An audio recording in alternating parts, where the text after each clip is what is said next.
In our previous video, pinag-usapan natin ng mga fundamental quantities o yung mga pinakasimpleng properties or quantities na pwede natin gamitin para i-describe ang matter na inoobserbahan natin.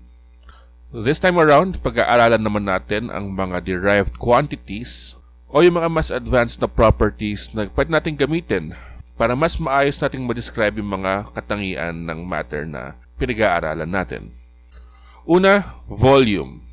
Dinidescribe ng volume yung amount ng space na ino-occupy ng isang object. Para i-calculate ito, halimbawa for a rectangular prism or a box, we multiply yung length, the width, and the height altogether.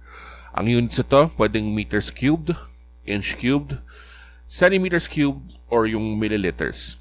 Okay. Let's have a sample calculation. Ano daw ang volume ng fish tank na ito, na may dimensions na 28 centimeters, 60 centimeters, at 22 centimeters. Sabi na nga natin kanina, ang volume ng isang rectangular prism ay makukuha by multiplying its dimensions together.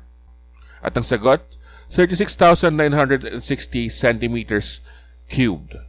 Yung 3 na exponent ng centimeters ay nakuha dahil meron tayong 3 centimeter units na minultiply sa isa't isa.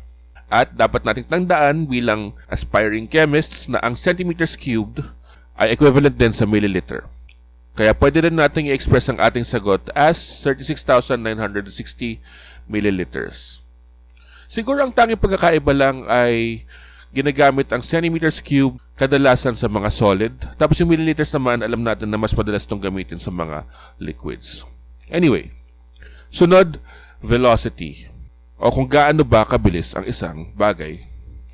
Para i-calculate ang velocity, we divide the displacement or yung kung gaano kalayo ang kanyang tinakbo divided by time o kung gaano katagal niya binyahe yung distansyang yon. Pero ito yung simpleng calculation ng velocity.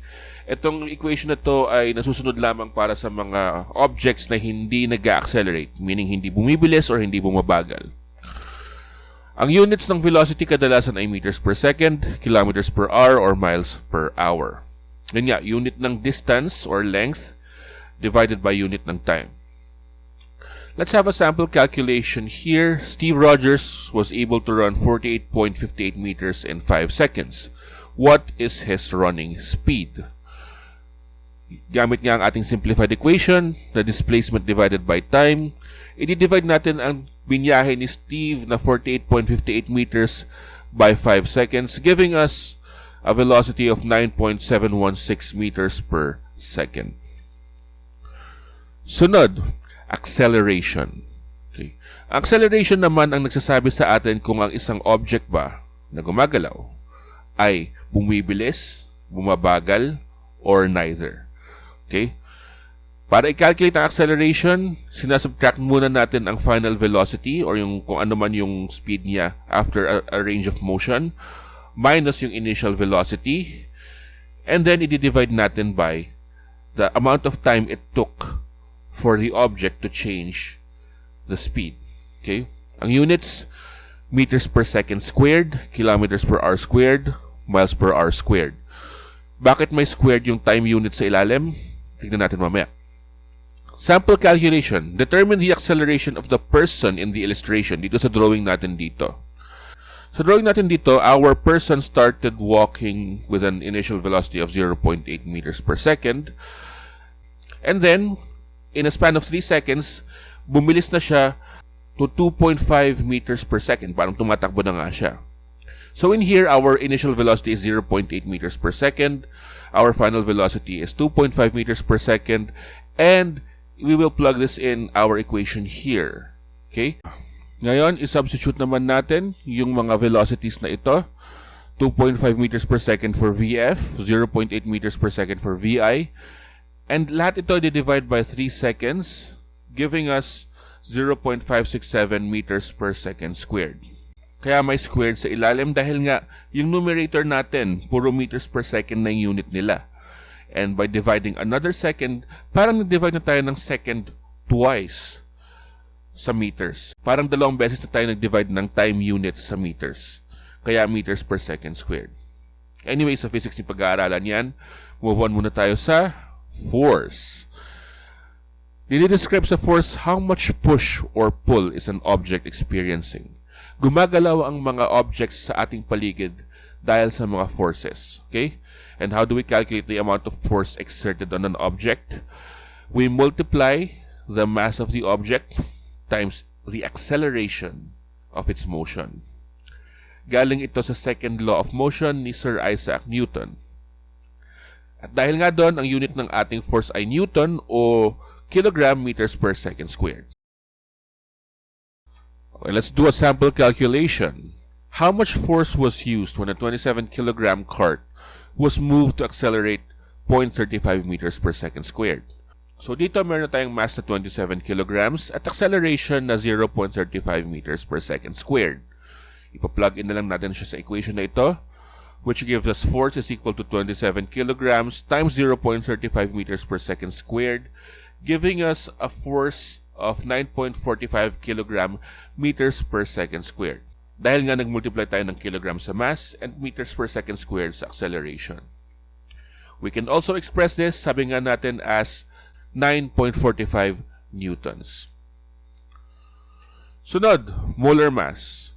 Okay, isa to sa mga pinakamahalagang derived quantities na may encounter natin sa chemistry. Okay? Ang molar mass ay yung bigat ng isang mole ng isang pure substance. Hindi ganyan, hindi yung bigat ng isang mole na hayop. Na-discuss naman natin last time na ang isang mole ng isang substance ay 602 sextillion particles or 6.02 times 10 to the 23 particles of one substance. So, halimbawa, 1 mole of sulfur. Kukuha tayo ng 602 sextillion atoms of sulfur, tapos titimbangin natin. Or kung sucrose, kukuha tayo ng 602 sextillion molecules ng sucrose, tapos saka natin titimbangin. At kung lalabas sa timbang, yan ang kanyang molar mass. So ito ang mga molar mass ng mga substances na nasa itaas. Ito yung mga timbang nila kapag kumuha tayo ng 602 sextillion pieces ng kada particle nila. At kapag nilagyan natin yun sa timbangan, ito yung mga lalabas. Pag-aaralan natin lalo itong molar mass pag dumako na tayo sa stoichiometry. So, antabayan nyo yan, napakahalagang lesson yan sa pag-aaral ng general chemistry. Density ay isa pang napakahalagang quantity sa chemistry at sa physics at sa science in general. Density tells us how tightly packed or gaano ba kasiksik yung mga particles sa isang object. To calculate density, we divide an object's mass by the volume that it occupies. Ang symbol pala ng density ay yung Greek letter na rho. Yan yung mukhang P na pabilog. Ang common units ng density ay grams per centimeters cubed or grams per milliliters. Try natin mag-calculate. 2 cubes have the same volume of 78 centimeters cubed. One of them is made of wood and the other is made of aluminum. If the wooden cube weighs 67.86 grams and the aluminum cube weighs 210.6 grams, what are their densities?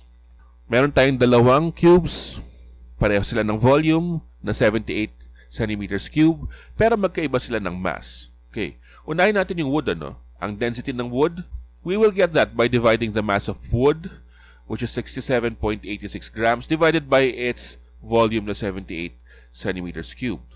Ang makukuha natin, 0.87 grams per centimeters cubed or 0.87 grams per milliliters.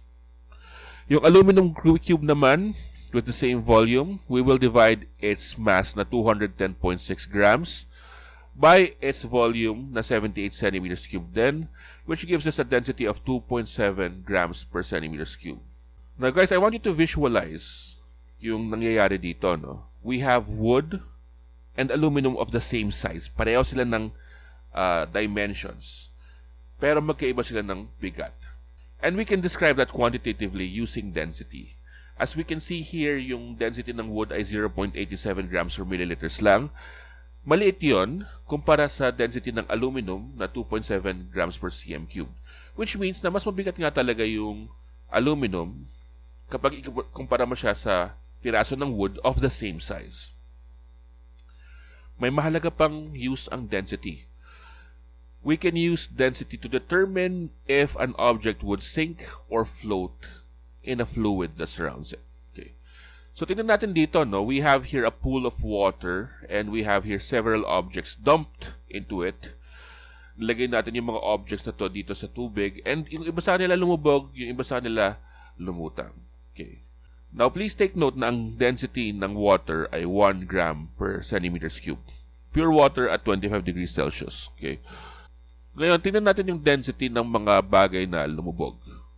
Yung stone, may density na 2.85 grams per centimeters cubed. And yung iron nail natin, merong siyang density na 7.86 grams per centimeters cubed. Ngayon kasi, kung ang density ng isang bagay ay mas malaki kaysa sa surrounding fluid niya. Like itong dalawang to, yung density nila ay mas malaki sa density ng surrounding fluid na 1 gram per centimeter cubed, sila ay lulubog. Okay? Kapag mas malaki ang density ng isang bagay sa surrounding fluid sa kanila, lulubog sila. Whereas, for the ice cube, the piece of wood, and the cork, ang densities nila ay mas mababa sa surrounding fluid nila. They are all less than 1, and these substances, whose density ay mas maliit sa surrounding fluid, lulutang sila. Okay? Now, dahil mahalagang quantity ang density, let's do some practice problems regarding the calculation of density, mass, and volume. Starting with this one. The density of rubber is 1.34 grams per centimeters cubed. How heavy is a 125 centimeter cubed sample of it? Ilista natin yung given natin, ano? We were given that the density of rubber is 34 grams per centimeters cubed. At ang volume niya ay 125 centimeters cubed. We are required to find yung RTF, the mass of this piece of rubber. Okay? Solve natin. Ano nga pala yung equation ng density? Density is equal to mass over volume. Pero dahil mass ang kailangan natin, at hindi natin kailangan yung volume, we will multiply both sides by volume, giving us mass is equal to density times volume. Okay? And substituting, we have 1.34 grams per centimeters cubed times the volume, that is 125 centimeters cubed. Multiplying these two will cancel out the centimeters cubed, leaving us with grams, yung unit na gusto natin. Okay? And this is equal to 167.5 grams.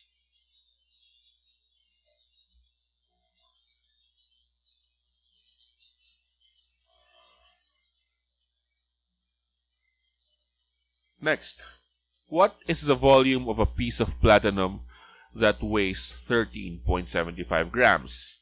The density of platinum is 21.45 grams per centimeters cubed. Again, sulat natin ang ating given.